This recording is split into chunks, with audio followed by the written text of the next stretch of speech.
she shared for her birthday, and and she is the one condemning the youth for misbehaving. Hello guys, and welcome back to my YouTube channel. So I shared a video about some of the things that some of our politicians had to say about what happened at Lekki. They didn't even seem to address what actually brought about Lekki. And one of the things that are very, very disappointing about a lot of this video, a lot of the things they said is that how vocal they were about what happened at Lekki. To know that they can be that vocal, yet the citizens have been speaking for such a long time about the activities of SARS, about what they've been through in the hands of SARS. Why didn't they come up and speak? Like, this SARS has been going on for such a long time. Before EndSARS started, people have been lamenting and complaining about what they've been through in the hands of SARS. What about people that SARS people have taken away and their family members never saw them? These people have not come up to speak against these things and do something about the problems of the citizens. They haven't done that.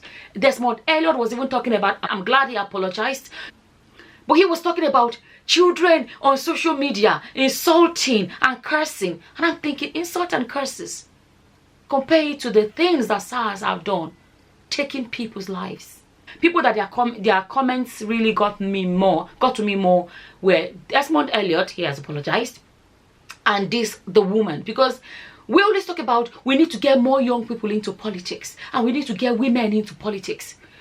And we're thinking they were going to bring a change, and then to see a woman in politics, a mother, a woman, and then a youth, Desmond Elliot, and then we don't see a difference, is upsetting, to say the least. For those that haven't seen the video, I link it so you guys can check it out. This woman came up and she spoke. Do you know, I didn't know this woman until this whole thing, so I had to look her up. And then her name is, let me find, her name is Mojisola Ali-Macaulay, and she came up and she said some of the things that really broke my heart. I'm just smiling because I'm not going to cry about it, of course not. And I'm going to say some of the things she said, and you can check out the video yourself and hear from her exactly what she said. She said unemployment should not be a reason why the youth will come out and be misbehaving. And she said there are unemployment in so many countries in the world. She said she schooled in the UK. She said she saw a lot of young people who were unemployed. They didn't become hoodlums. So why can't the young people look within they should look within themselves and look at their talents? If you're a graduate, what stops you from being a designer or be a tiler? There's no excuse for being a hoodlum. And then she went on to say that our youth are sorry, I'm gonna start laughing. And she went on to say that our youth are high on drugs. So I didn't, to be honest, before now, I didn't know this woman. A lot of people didn't even know her, because in the comment section, some people were like, who is she? What is her role? So then I found out her name and I decided to Google her to find out, find out a bit about her. And then I found out some stuff that, well, obviously she's a woman like me, right? And guess what? She was born in 1977 and I was born in 1977 as well. She said she schooled abroad and I schooled abroad as well. Do you know what she forgot to say? That in the UK, there is something called unemployment benefit. If you cannot find a job, there's an amount of money the government can pay you until you find a job. The government will provide accommodation for you. She didn't say that. Right? She didn't talk about the agencies available by the government to assist you in job seeking. Opportunities available for unemployed people in the UK. She's there talking about she's schooled in the UK, and then she forgets that, and that makes me see that she's privileged, because it's not moi to school abroad. So many Nigerians do not have that privilege. And it's one of the most painful things is for somebody to be privileged and not understand the struggle of the people that are not that privileged. Let me tell you, do you know people can go crazy for not having money to survive? Saying unemployment is not enough reason for people to misbehave. She may not have experienced it, so she doesn't know what it is to have nothing. She doesn't know what it is to have nothing. How can you even compare Nigerian youth, Nigerian unemployed, to unemployed people living abroad? How can you, when there's so many benefits? They're going to have free healthcare. The unemployed in the UK will have free healthcare, free accommodation, government housing, right? Weekly allowance, Christmas bonuses to survive on. They do all of that, but she forgot to mention that. And she's talking about even if you're a graduate, you can go and be a designer.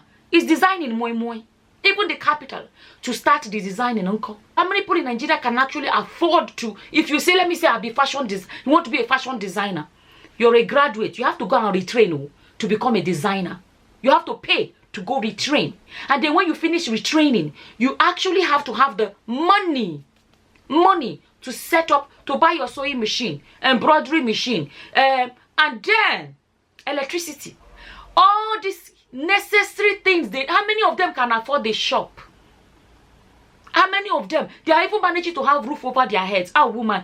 You know why it pained me is that she's a woman like me.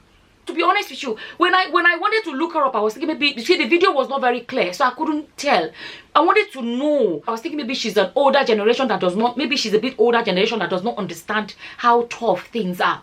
And I found out that she's the same age as me. She's young. She's even younger than me. She's born in October. I'm few months older than her. About 6 months or something older than this woman. So she is young. And this is what we're talking about.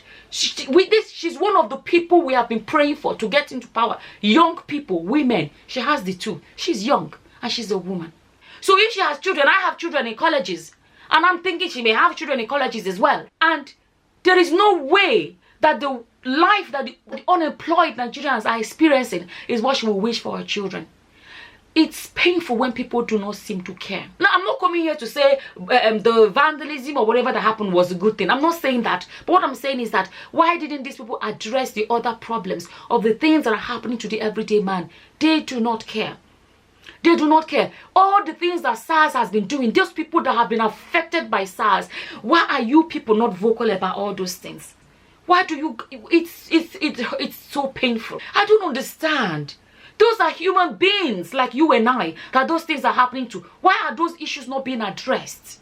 Why do they not care about all the things that SARS has been doing to people? These are people you claim to come and serve, and look at the things they are going through, but some of you do not seem to care at all. Who are you serving when your own people cannot be free in their own country? The police that is there to protect them is there to harm them, and you all sit quietly like nothing is going on. I was reading up about this woman. Our reporters, Nigerians expose how Lagos Assembly member Ali-Macaulay used COVID-19 palliative as birthday gift.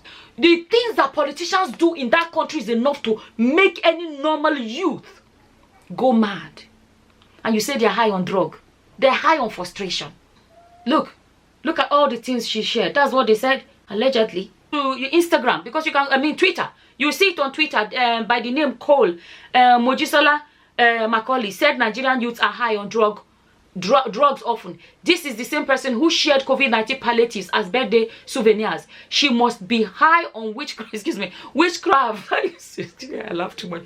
Witchcraft, I suppose. And then if you look at the thing, look at the picture, zoom in, you will see the CA. You see that? I don't know if you can see at the top right hand corner. You see it there. CA COVID is on the sticker. You see? Look at the top right hand corner. You see it there? Among her birthday gifts she shared for free. Look at that. She shared for her birthday. And and she is the one condemning the youth for misbehaving. This is why they want to shut down social media, because social media is exposing so much. Look at that. Is there ever going to be an end? Because that is what really hurts me. That's the part I feel the most. Some of us have left Nigeria, but when you see some of these things that your fellow Nigerians are going through, if you're a human being, no normal human being will be happy to see what some Nigerians are going through in that country. The person you look at, this person, let them vote somebody into power to go and help the people. They go there and they change. It's like juju. Once they get there, they are somebody else. You know, somebody like, and they think, look, she allegedly shared COVID food as her birthday. Took it. This is not what it was meant for. She took it and she shared it as a free gift on her birthday. And then you wonder why the youth are behaving the way they are behaving. You wonder why. You know, sometimes you just wonder, do they still have a conscience? Do they still have a conscience? I'm done.